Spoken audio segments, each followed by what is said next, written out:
Hello everyone. So my name is Rushil Goel and I'm a part of a group of 6 people whose job is to explain you what are axial and mixed flow pumps. So I will be starting with axial flow pumps and my peer Rushil Arora, who will come after me, will continue on the same topic. So let's start with this. So basically axial flow pumps are a type of centrifugal pumps. So before understanding this, we need to know what are pumps. So basically pumps are a mechanical device which push a fluid through a mechanical action. So what are centrifugal pumps? So centrifugal pumps are the difference between pumps and centrifugal pumps is only just that centrifugal pumps use the impeller to create a centrifugal force, a centrifugal action, and thus the name centrifugal pumps. So there are 3 types of centrifugal pumps which we will cover in our videos: radial, axial, and mixed flow. So what is axial flow pump?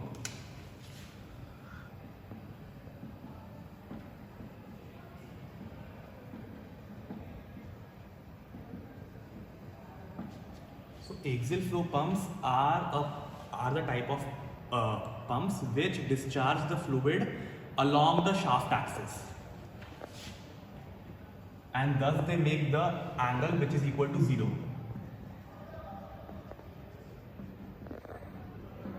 And radial, as the name suggests, they push the fluid in a radial direction which is at 90 degrees. So in this, theta is equal to 0, and in this we can say that theta equal to 90 degrees radially. And mixed flow pumps are a combination of axial and radial flow pumps, and they push the fluid in a conical direction. So there is a graph to explain the difference between axial, radial and mixed flow pumps in relation to the efficiency and the specific speeds. So I'll be drawing that.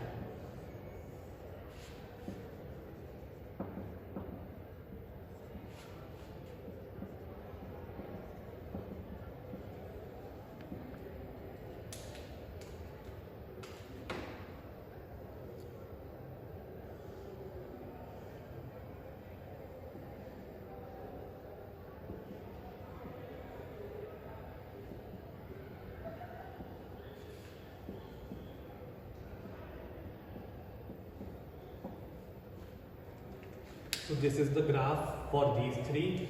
This represents radial, this represents mixed, and this represents axial.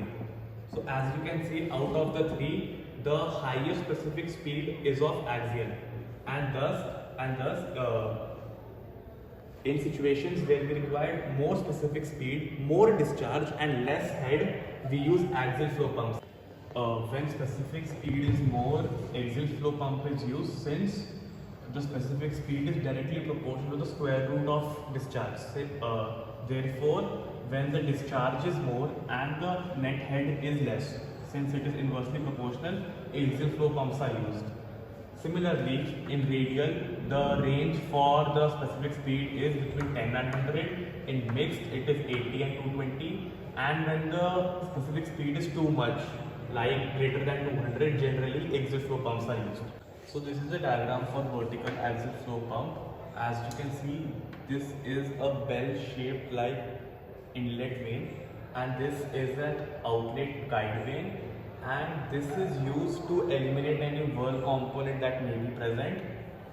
And this is the cylindrical casing, and just above it there is a column assembly. So all these parts have a different function and are equally important for the function of axial flow pumps. So axial flow pumps are also known as propeller pumps, and each axial flow pump has an impeller which is a mechanical device or a blade that has the appearance of a propeller. It is made of bronze or stainless steel. So the next topic that we need to study is analysis procedure for axial flow pumps. So basically, axial flow pumps are analogous to propeller turbine, which is a Kaplan. Analogous means comparable or equivalent.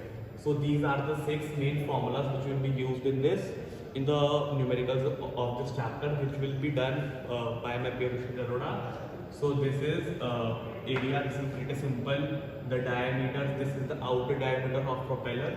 This is the outer diameter of the hub. The flow velocities will obviously be equal, since the angle is 0, theta is equal to 0. Q means discharge, and the same D and VF are used in this. This is the initial velocity. This is the Euler head, which can be calculated, and this is neglected, as if rather we'll say it is equal to 0, as V21 is equal to 0. And this is the manometric efficiency, which we calculate using the formula VU2 into U2 upon G into HM, which is the net head of the axial flow pump. Thank you. Okay, so we are now discussing the performance characteristics for the axial flow pump. In this, the x-axis shows the best efficiency discharge and the y-axis shows the best efficiency value. In this, we can see that the shutoff value for the head is 2.5% of the normal head. You can see 250, it is 2.5% of 100. And further, we can see as the discharge increases, the head value decreases rapidly. In fact, we can see that when the discharge increases from 100 to 120, that is 20%, the head decreases by from 100 to 50, that is 50%. We can see that for efficiency, at the best efficiency value here, efficiency decreases rapidly at both sides. And for brake power, we can see that as flow decreases, the shutoff value for the brake power is 180, that is 180% for the normal value, right? And now we have to note that the operation range is confined by the head and the efficiency curves to 60 to 120% of the normal values. Now we will discuss about the applications of axial flow pumps. Axial flow pumps are often used where we have to lift large quantities of water and head is relatively small. The range of the heads, as we know, is 1 to 12 meter for where it is used, and for the range of impeller sizes, it is 200 millimeter. That is 1.2 meter to 3 meter, right? And for discharge range, it is 0.1 to 50 meter cube per second, right? So here on, in these conditions, an axial flow pump is used. It is the main benefit of axial flow pump is that clogging is less, there is less debris that can be collected. And some typical uses of axial flow pump is, you may note it down: river, intake, coffer, dams, and industrial service, dry docks, and heat recovery systems.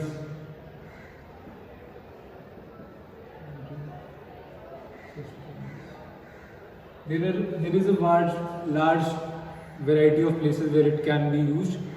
Flood water management, and in fact any place where a large amount of water is used.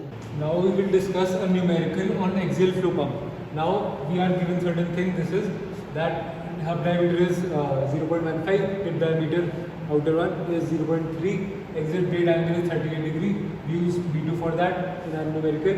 B1 is inlet blade angle, that is 30 degrees. Rotational speed of impeller is that is used as N, is 300 rpm. Manometric efficiency is 90%. Overall efficiency is 85%. We have to calculate all this, and for all this, formulas were given by my peer Rushil Goel in the previous section. Now, how we will do it is, first we will calculate the mean diameter of the hub and tip diameter, which comes out to be 0.225 meter. Now, area that can be calculated by subtracting the area of the tip diameter. From the tip diameter we calculate the area and we subtract the hub diameter area, which comes out this 0.053 meters square. Now U1 equal to U2 is equal to U. This is the condition for axial flow pumps. We already know axial flow pumps, right? And now this is using U is equal to pi dmn upon 60. Dm we calculated earlier. We can calculate U, that is 17.67 meter per second. Now we make the velocity diagrams for the inlet as well as the outlet. We know V1 equal to V1 at the inlet And now this is beta 1, this is V1, this is E1. Tan beta 1 is equal to V1 upon E1. So, and that is V1 is also VF1. So VF1 is equal to U tan beta 1, and hence we can calculate VF1 using this. And this is the outlet velocity triangle. All of this will be used in calculating the numerical. Now we will solve for discharge, manometric head, specific speed and brake power. For discharge we know it is AF, A into VF1, and now it is, we calculated area that was 0.053 into 10.2. We calculated using the inlet velocity triangle, which comes out to be 0.541 meter per second. At outlet, beta 2 is 38 degrees, and VF1 is equal to VF2 is equal to VF. And using the velocity triangle, we calculated, and VU2 comes out to be 4.615. We put up the point of calculating this was to put this in the manometric head, and we put that, and the value comes out to be 7.48. We know the manometric efficiency VU2 and U2 and G as well, right? So we calculate the HM. Now specific speed is calculated using the discharge which was calculated here, and we were given this N, HM is calculated here, so we calculated 244. Right, now brake power is this, gamma is a constant 9.79, Q is calculated of, HM is also, overall efficiency is given, this is it. Hello everyone, my name is Rudansh Singh and I'll be talking on the topic mixed flow pumps. So before starting, you might have already seen the previous part of this video wherein my peers talk about axial flow pumps, and we'll be continuing this video into mixed flow pumps. So in mixed flow pumps, it means essentially that it has both radial and axial flows. So as we already know uh, that in radial flow pumps, the liquid enters at the center of the impeller and then it's directed out along the impeller blades in a direction at right angles to the original liquid. So if you see here the diagram I'm making right now, so if this is the entry point uh, for the liquid, for the fluid, and so if the fluid enters here, and so it will exit at 90 degrees, so this will be your radial flow, and now talking about axial flows. Axial flow pumps are also known as propeller pumps, wherein in these pumps the impeller pushes the liquid in a direction parallel to the pump shaft. So usually while talking about centrifugal pumps, we essentially mean that these are radial flow pumps. So I've written some notes side by side and I'll be talking from the book as well as these notes. Radial flow pumps use rotation instead of suction to move water and have no suction power, almost no suction power. And this means that a centrifugal pump can be put underwater or primed before it will move water. So you'll have to put it underwater before. So these are some of the disadvantages. And there's one more phenomenon known as cavitation, which we've already studied. So after adjusting the impeller geometry, we get what we call a mixed flow pump. And so mixed flow pump includes a diagonally operating impeller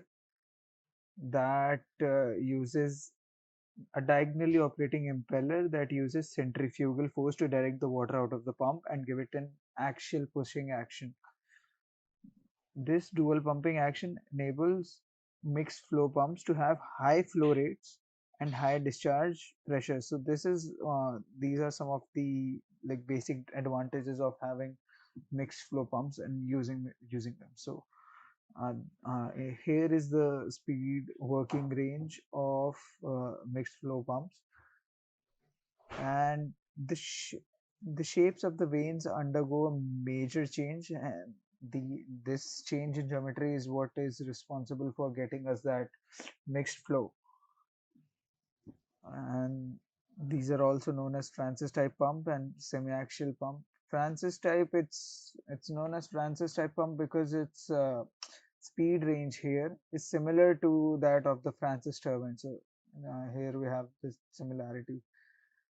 Mixed flow pumps are used in handling moderate to large quantities of liquid at relatively moderate to small heads. We know that we already know that in mixed flow pumps, the pressure head is quite low. Dual action mixed flow pumps have many unique abilities. Pros are the advantages. Mixed flow pumps have a high flow rate. I'll just underline this. And then they can pump both clear liquids as well as contaminated or turbid liquids. So hence their usage in sewage water. It combines the higher mass flow rate of axial pumps and with the higher pressure of centrifugal pumps. So we get the best of both worlds, but there is also one con that we have a comparatively lower pressure head. And now we read about the uses. So while typical conventional applications include drainage pumping and lift irrigation, as we read here earlier, that it can pump both clear as well as contaminated liquids. So hence the usage here, wherein we use it in drainage pumping, lift irrigation, and industrial uses of all types. Condenser chiefly in condenser circulation in power circulating service in power plant. So a little bit about the condenser water pump. Condenser water pump is used to circulate condenser water either in an open or closed circuit system. It's not essentially what we need to learn right now, but like here's a basic diagram for it. We can study it later on. That's not really important. I'll just erase it. Yes. Now there are two types of what do you call mixed flow pumps.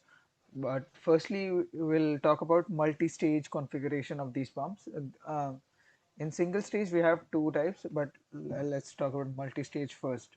So here's a diagram for multi-stage, and I've made a PPT for it as well. So multi-stage is centrifugal pump. A pump stage is defined as that portion of a centrifugal pump consisting of one impeller and its associated component.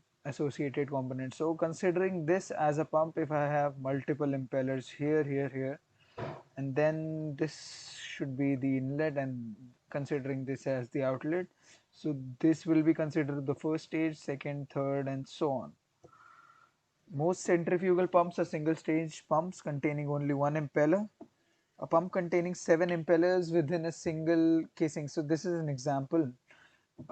7 impellers within a single casing would be referred to as a 7-stage pump, or generally considered as a multi-stage pump. So even here in this diagram we see, so this is your inlet, fluid goes in here, and then comes out here. And if you see closely, these are all individual impellers. So if you count them, 1 2 3 4 5 and 6, this is 6 stage, uh, mixed flow pump. Coming to single stage types of pumps, so we've got volute and bowl type. Mixed flow volute type pumps find application in condensate cooling. So the same thing here, volute type pumps. Volute, so as we already studied in our turbines, a volute is a curved funnel. I'll just connect this here. Yeah. A volute is a curved funnel that increases in area as it approaches the discharge port. So, it's seeing this in the diagram. This increasing part is known as the volute, wherein see in the beginning here, wherein the area is very small, and then it keeps on increasing the area keeps on increasing. So hence the name volute type pumps. These find application in condensate cooling in power plants. Same thing here. For very large pumps, the volute is sometimes made of concrete. Uh, a bit unusual, but yes, these are made of concrete. They are also used in water supply with reservoir intake. Mixed flow bowl type pumps are usually in vertical and inclined settings. So the as we can see the diagram here, this is for a volute type pump, and here is for the bowl. These pumps can only be used in vertical settings,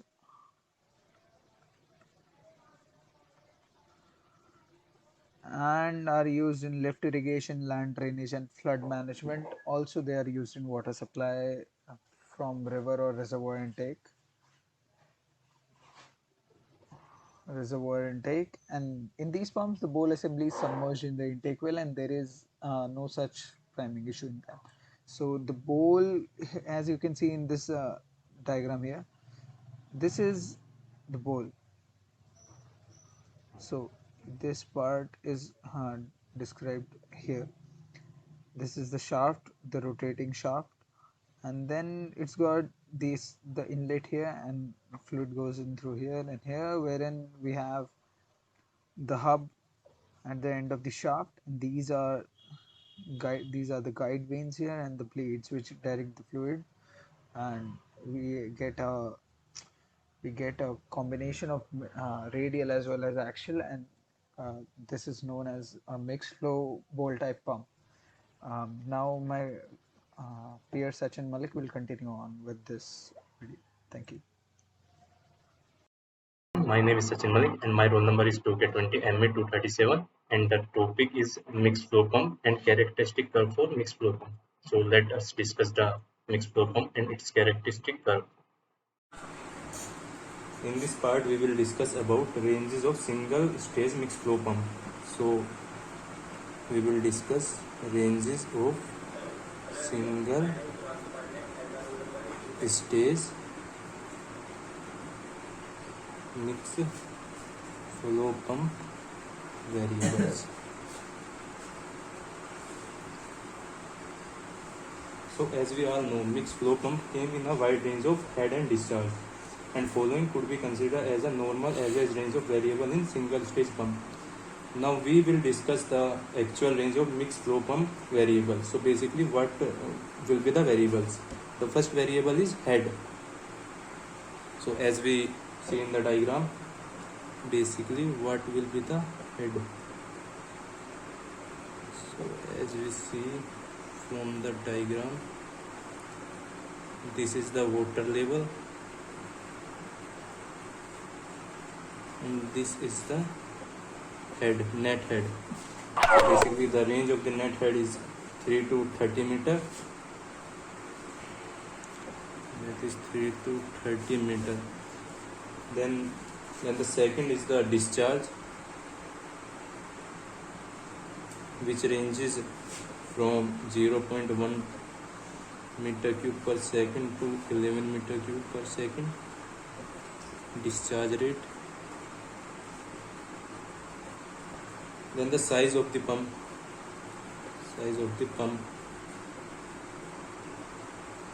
which means the diameter, basically we can say also diameter or area of the casing, which is 200 mm to 1500 mm. 1500 mm. Then the second last is the specific speed, which ranges 80 to 180.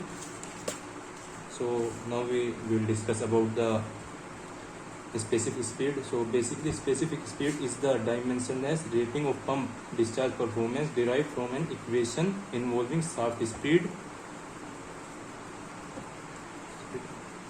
flow rate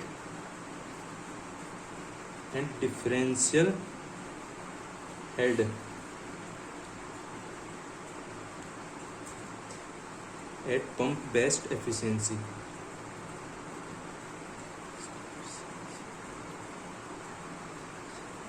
It is an important factor used in the design and selection of a pump and impellers. Further, we will discuss performance characteristic of a mixed flow vertical pump. So, in the head and discharge curve,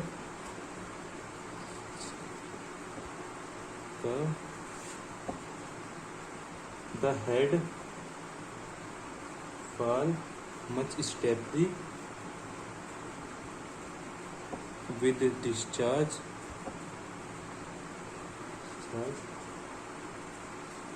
when we compare to the similar plot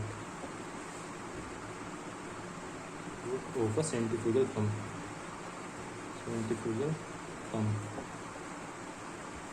As we also see in the graph. So basically the graph look like this.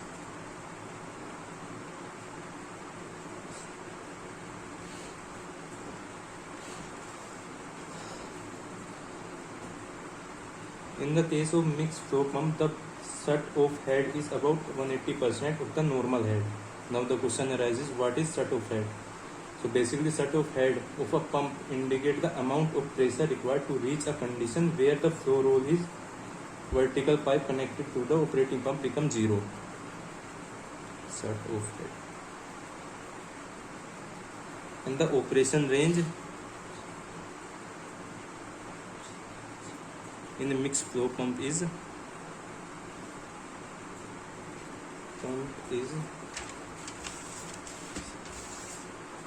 limited to 60% to 120% of normal value.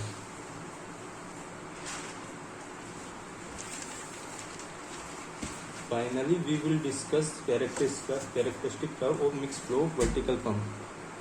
Characteristic curve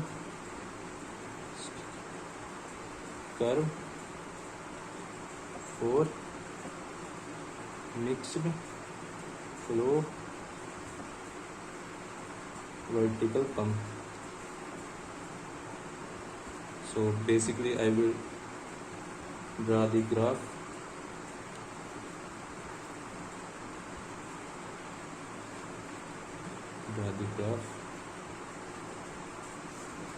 Which look like this.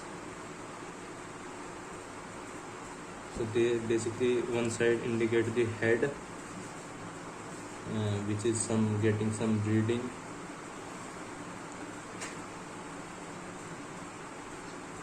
and one side is discharge.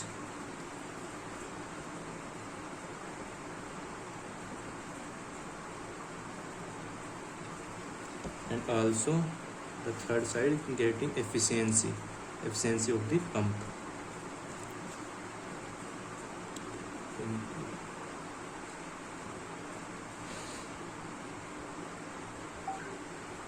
So now we will draw the graph for head and, as we discussed earlier, head and discharge curve will look like that, and the efficiency curve will look like that,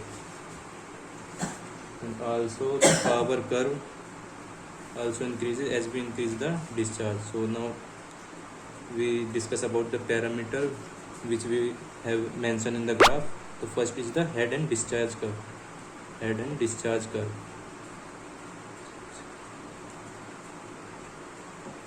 They are inversely proportional.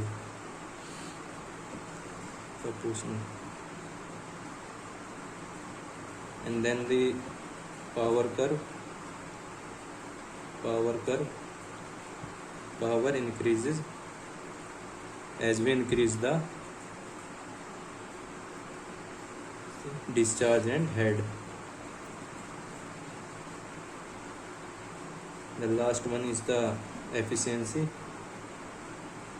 We will get a maximum efficiency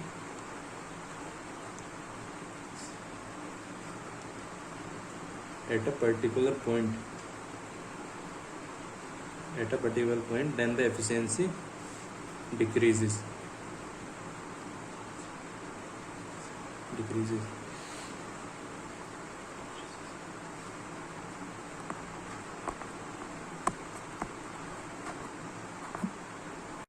Hello guys, my name is Roshan with roll number 2K20 ME232, and since my friends have discussed about axial pump and mixed flow pump, now I'm going to discuss about the characteristics curves that are involved in the pump. So let's begin with the basic question. What is pump characteristics? So, so basically the performance of any type of pumps can be shown in graphically, which can be based on either the test conducted by the manufacturer or the simulation done by the designer. So there are various types of curves such as QH curve, efficiency curve, and net positive suction head curve. So we are going to discuss about each and every type of curve one by one. So these are the basic points which is about pump characteristics curve. Now one by one we are going to begin with the head capacitive curve. So basically the head capacitive curve shows how much water the pump will deliver at a given head. Uh, and it is designed as per that if the discharge increases then the head decreases and the curve dip downward towards the right. So when a pump is operated against a closed valve, the head generated is referred to as shut-off head, and the efficiency of the pump at this point is zero as there is no discharge, but the pump requires energy to drive.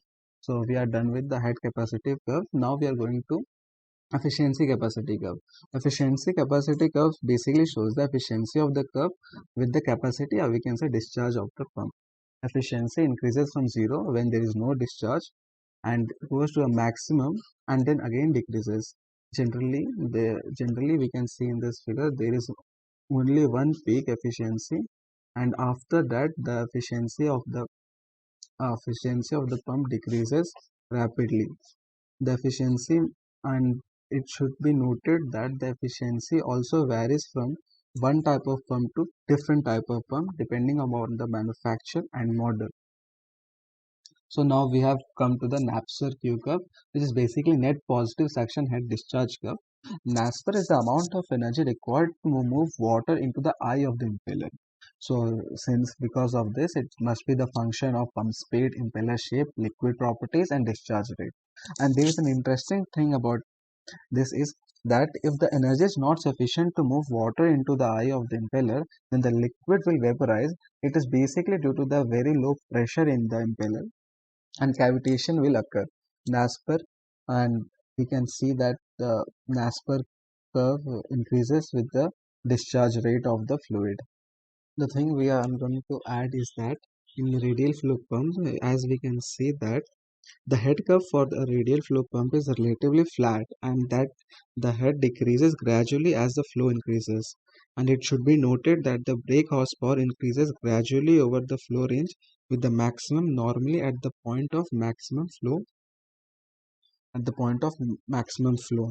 and when this radial flow pump characteristics curve is compared with mixed pump and axial flow pump, we can clearly see there is a massive difference. As in mixed pump and axial flow pump, the head curve for a mixed pump is steeper than for a radial pump, and the shut-off head is usually 150 to 200% of the design head, and the brake horsepower remain fairly constant over flow range. And similarly for the typical axial flow pump, the head and the brake horsepower both increases dramatically near shoot-off, as we can see in the picture. So thank you. Now I'd like to hand over the mic to my classmate Saatvik. Hi, my name is Saatvik Sagar. My roll number is 2K20 ME236, and I'm going to be talking about pumps in series and parallel. Pumps in series. When it is required to pump a liquid a head larger than the design head of an available pump, the pumping could be achieved by combining two or more pumps in series. For elementary fluid mechanics, we know that under ideal frictionless conditions of the system, two identical pumps are connected in series, pass the same discharge through both the pumps while doing so. The head is increased twofolds. However, the effect of friction in the system is taken into consideration through a system of head discharge curve. The ideal research noted above will undergo changes. The extent of impact of system friction losses on the operation pumps in series is studied in this section. Now we will consider two pumps which are identical and connected in series, and we will name them pump 1 and pump 2. The head discharge curve of the individual pumps being the same is represented as the pump curve Mn, which is shown in the graph here.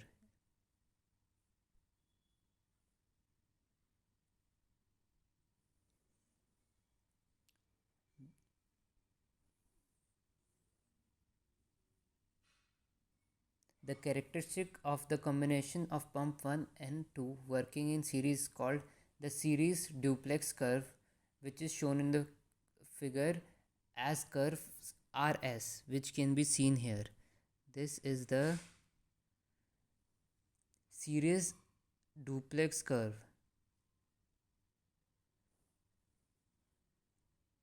To obtain this curve, the ordinates of the curve Mn are first multiplied by a factor of 2 representing the number of pumps in series. Then the new coordinates are plotted on the same QH axis and to the same scale as the Mn curve.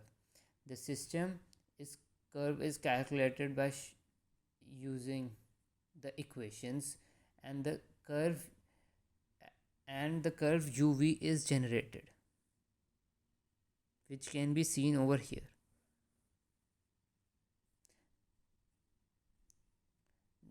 The system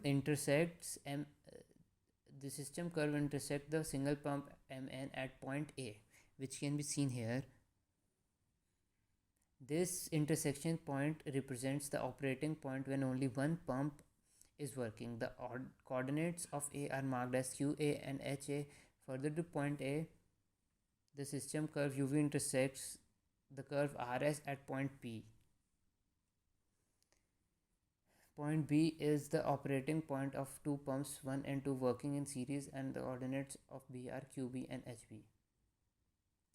Two identical pumps in series working under a system head consisting of dynamic head loss would produce a net head that is less than twice the single pump head, and the net discharge of series duplex pump would be larger than the discharge of a single pump operation in the same system.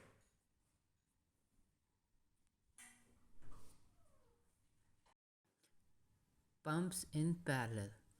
Generally, radial flow centrifugal pumps have relatively small discharges and relatively high heads. When large flow have to be handled against high head, a single pump unit would become unwieldy and uneconomical. In such cases, parallel pumps is usually resorted to. If two identical pumps are connected in parallel, and if the flowing situation in the system is ideal and frictionless, the head would remain unaltered and the discharge would double. The impact of the real life system having frictional head loss on the output of two identical pumps connected in parallel is studied in this section. Consider two identical pumps 1 and 2, which are shown in the figure, which are connected in parallel. The curve Mn, which can be seen in the figure here, Mn represents the H cube performance of either pumps 1 or pump 2. The curve Mn is called single pump curve. This curve is reproduced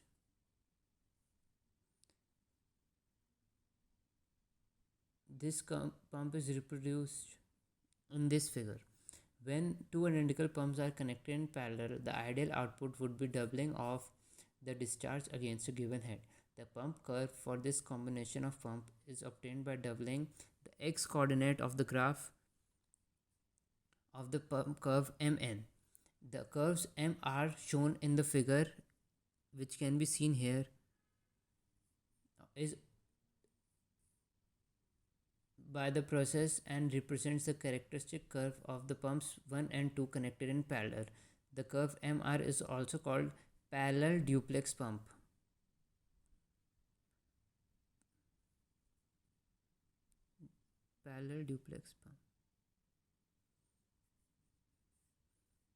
The system curve representing the variation of total system head H system against the discharge is plotted in the curve UV, which can be seen in the curve here UV, which is the system curve, and this system curve representing the variation of total system head against the discharge is plotted.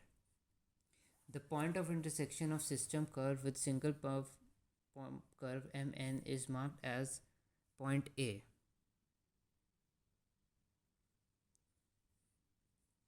This point A represents the coordinate of the operating point when only one pump, either 1 or 2, is working. The coordinate of A are marked as QA, HA. Further to point A, the system QV represents a duplex MR at a point B. The point B is operating point of pumps 1 and 2 working in parallel.